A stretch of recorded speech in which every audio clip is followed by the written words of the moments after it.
Sabe quem falou também de moeda comum? Gabriel Galípolo. E eu vou trazer aqui para vocês essa informação agora. A Comissão de Assuntos Econômicos do Senado aprovou por 23 favoráveis a 2 votos contrários a indicação do economista Gabriel Galípolo para a diretoria de política monetária do Banco Central. 24 votos favoráveis e 1 contrário a Ailton Aquino para comandar a diretoria de fiscalização da instituição. E durante a sabatina, Galípolo defendeu a ideia de uma moeda comum.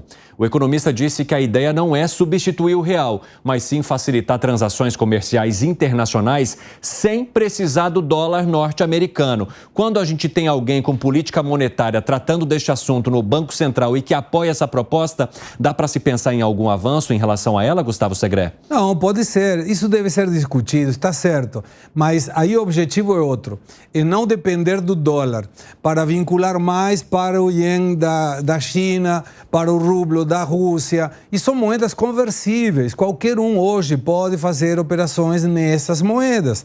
A questão é meio não só apoiar a não utilização da moeda real, o yuan, ou o rublo, e sim abolir o dólar. Esse é o objetivo e não está sendo claramente exposto. E isso é perigoso, porque desde 1945, quando o mundo aceitou o patrão dólar e sai do patrão ouro, todas as operações comerciais arbitram nisso. Arbitrar significa, eu posso tomar 2 moedas e pego quanto é o real versus o dólar, quanto é o peso versus o dólar, e aí faço a operação entre um e outro sem ter que comprar dólar ou vender dólar. Mas eu preciso do dólar para saber o valor da moeda. Ô Gani, o que isso poderia trazer de problema, então? Se tirar o dólar, que é uma moeda que une essas transações há tantos anos assim aqui no Brasil?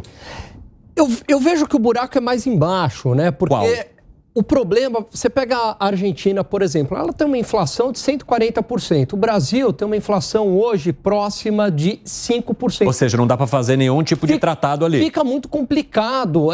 Então, isso é uma etapa posterior. Quer dizer, essa não dependência do dólar, o mundo está tentando buscar isso pós-conflito Rússia e Ucrânia, porque o dólar foi utilizado como uma arma de guerra, então os países ficaram com medo, tanto é que aumentaram as reservas em ouro, em outras moedas, mas o dólar ainda é a moeda, como o Segré falou, é o padrão, é a referência internacional, é a economia mais forte do mundo, mais produtiva do mundo.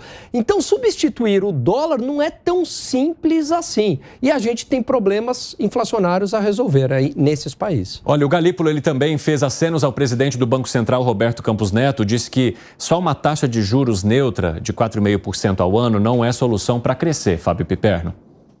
Bom, mas espera lá. Por quê? Porque eu quero entender quem foi que propôs uma taxa de juros de 4,5%. Eu não conheço ninguém. Eu, por exemplo, não vi nenhum Você economista. Propôs isso aqui? Imagina. Não, eu sou testemunha disso, que o Piperno falou em 12 Selic. Não foi isso, Piperno? Eu só acho que, assim, não dá para a taxa Selic ser 300% maior do que a taxa de inflação de hoje. Mas você acha que a presença de Galípolo no Banco Central, caso tudo se encaminhe agora depois dessa aprovação no Senado, ele pode ajudar nesse debate justamente se chegar àquilo que o governo gostaria em termos de taxa básica de juros aqui no Brasil, Piperno? Eu acho que é mais uma cabeça dissonante dentro do Banco Central para exatamente questionar um pouco isso. Ele teria voto, Gani? Sim. Ele teria voto, é mais um voto. Mais um voto.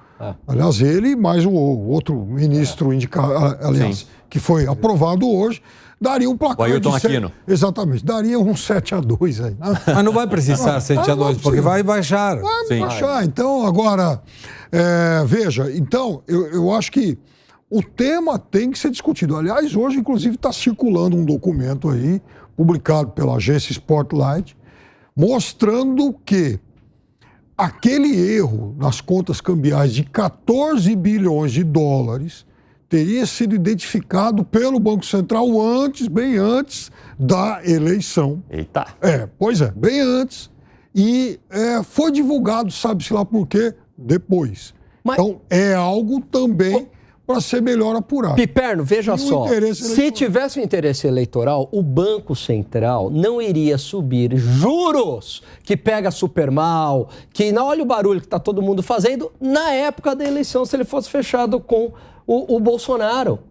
Foi uma questão técnica, porque isso viraria arma na mão da oposição. E para você também, Roberto Scampo Neto não deu nenhum sinal de que apoiaria Bolsonaro ou de que era apoiador de Bolsonaro durante as eleições, Gani? Teve aquela quando ele foi votar lá com a camiseta verde e amarela, aí sim, ele deu esse sinal e tal. Mas isso não indica nada mais. Não, mas ali foi uma questão pessoal dele, mas em termos de condução da política monetária, não. Ele subiu os juros enquanto o Bolsonaro era presidente, começou uma subida super rápida. Você concorda com o Gani, Segré? Sim, claro.